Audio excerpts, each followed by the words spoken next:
ভাইরে ভাই, এই সেই ভাইরাল পুলিশ সদস্য সেদিন কি হয়েছিল তার মুখ থেকেই শুনে নেন ভাই। এই সেই ভাইরাল। রাস্তায় বাড়ি দিয়ে এবং পাশে হচ্ছে বৈদ্যুতিক খুঁটি ছিল, তাতে বাড়ি দিয়ে তাদেরকে ভয় দেখিয়ে তাদেরকে ছত্রভঙ্গ করার চেষ্টা। আমার আম্মু আমাকে সবসময় একটা কথাই বলে যে আমি যাতে কাউকে আঘাত না করি বা কারো আমি দেখছি না।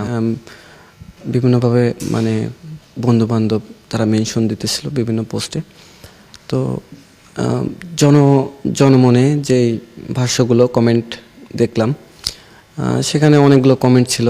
তার ভিতরে সবাই আসলে মানে ভালো বলতেছিল এবং অনেক জায়গায় দেখলাম বলল যে আদর্শ মায়ের সন্তান। তো আমার আম্মু আমাকে সবসময় একটা কথাই বলে যে আমি যাতে কাউকে আঘাত না করি বা কারোর বিরুদ্ধে মারমুখী না হই। ডেমরা পুলিশ লাইনে কর্মরত আছি, কখন কোন আন্দোলন হয় সেটা আমাদের জানা থাকে না।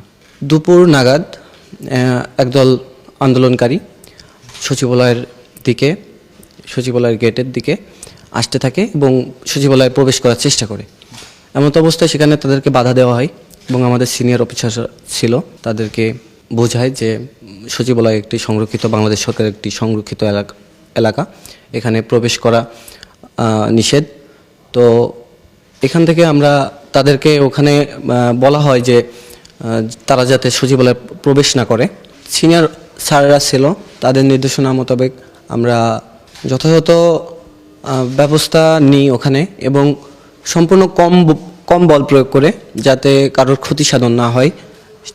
আমি হচ্ছে রাস্তায় বাড়ি দিয়ে এবং পাশে হচ্ছে বৈদ্যুতিক খুঁটি ছিল, তাতে বাড়ি দিয়ে তাদেরকে ভয় দেখিয়ে তাদেরকে ছত্রভঙ্গ করার চেষ্টা করি। অবশ্যই সিনিয়র স্যারের নির্দেশনা মোতাবেক সিনিয়র স্যার আমাদের নির্দেশনা দিছিল যে তাদেরকে যেন বেশি ক্ষয়ক্ষতি করা না হয়, তাদেরকে শুধু ভয় দেখিয়ে তাদেরকে যেন ছত্রভঙ্গ করা হয়। জুলাই গণঅভ্যুত্থানের পর থেকে আমাদের বাংলাদেশ পুলিশে আমাদের নতুনভাবে ট্রেনিং, বিভিন্ন ধরনের প্রশিক্ষণ এবং ট্রেনিং দেওয়া হয়েছে, যার পরিপ্রেক্ষিতে ট্রেনিংয়ে আমাদের এটা শেখানো হয়েছে যে যথেষ্ট কম বল প্রয়োগ করে এবং সরকারি সম্পত্তির ক্ষতি সাধন না করে যাতে আমরা আন্দোলনকারীদের ছত্রভঙ্গ করতে পারি। তারাও আমাদের ভাই, তাদেরকে আমরা বেশি বল প্রয়োগ করে বা তাদের গায়ে আঘাত না করে আমরা যদি জায়গা থেকে তাদেরকে ছত্রভঙ্গ করতে পারি, এটাই আমাদের জন্য অনেক পাওয়া। আমাদের বাংলাদেশ পুলিশ সবসময় চেইন অফ কমান্ডের উপরেই চলে। তো আমার সিনিয়র স্যাররা যেভাবে বলবে বা যেভাবে করবে সেভাবেই। আর এটা আমি নিজের জন্য করি নাই, এটা আমার প্রফেশন থেকে করছি এবং আমি আমার পুরো পুলিশ ডিপার্টমেন্টের জন্য করছি এবং আমার পোশাকটার জন্য করছি, যাতে আমার যে বাংলাদেশ পুলিশের যে ভাবমূর্তি সেটা যেন অক্ষুণ্ণ থাকে।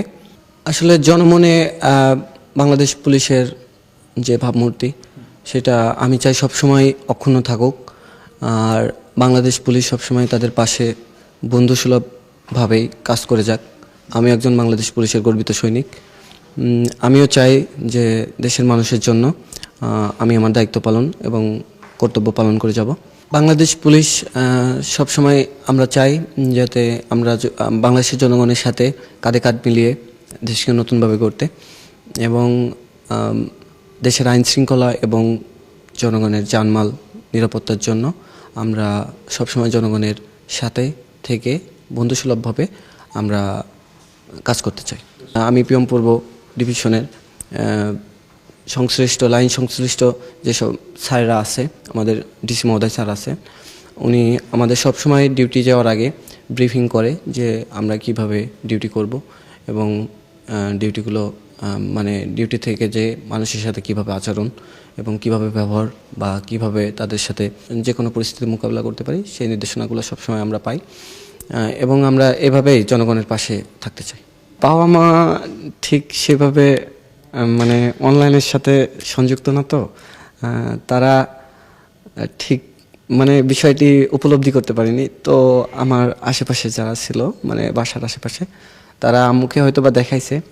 তো আম্মু কল দেওয়ার পরে বলতেছে কেন মারামারি করতে গেলি। পাড়া প্রতিবেশী, স্বাস্থ্য ভাই এবং যারা আশেপাশে সবাই আর কি কল দিছিল এবং সবাই বলছে যে হ্যাঁ, কাজটা ভালো করছো এবং ভবিষ্যতে যেন আরও ভালো কাজ করতে পারি সেরকম নির্দেশনায় আর কি সবাই দিতেছে। জনগণের উদ্দেশ্যে আমি বলবো, আপনারা বাংলাদেশ পুলিশের উপরে সবসময় আস্থা রাখবেন এবং বাংলাদেশ পুলিশ সবসময় বাংলাদেশের জনগণের জানমাল রক্ষার্থে সবসময় সচেষ্ট আছে এবং আপনারা সবসময় বাংলাদেশ পুলিশকে সহায়তা করবেন এবং বাংলাদেশ পুলিশের উপর সবসময় আস্থা রাখবেন। বাংলাদেশ পুলিশ সর্বক্ষণিক আপনাদের পাশে আছে।